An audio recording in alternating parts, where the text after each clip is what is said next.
昨立法院三读通过劳基法修正案，那经过劳资双方协商就袂当强制劳工65岁一定爱退休。嘛规定讲头家是袂当来减薪，违法的头家上济会罚款150万，嘛会公布负责人。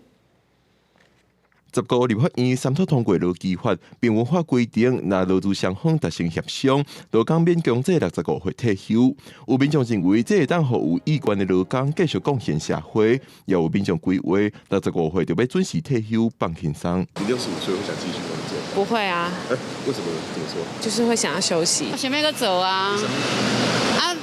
没有事啊，就加减做啊。他们觉得还想要贡献社会，想要赚点钱，有安全感，不是很好吗？虽然新法规定，雇主继续聘用劳工，袂使减劳工的薪水，但是劳工团体讲，实际上定拄着雇主爱劳工接受减薪，劳工离职了后，搁一摆请劳工转来做工课，当法律规定的工棚。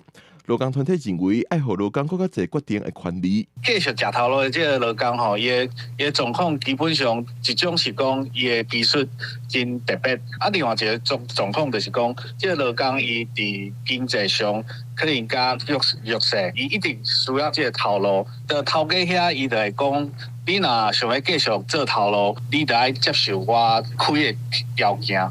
另外，劳工团体也烦恼，这敢有可能造成退休金爱延后领？劳动部表示，过65岁若继续做工课，劳保通继续加保。不过，若选择先领老年给付，搁再重新继续做工课，劳保就干那通保职业灾害保险。记者郭尼有开台北报道。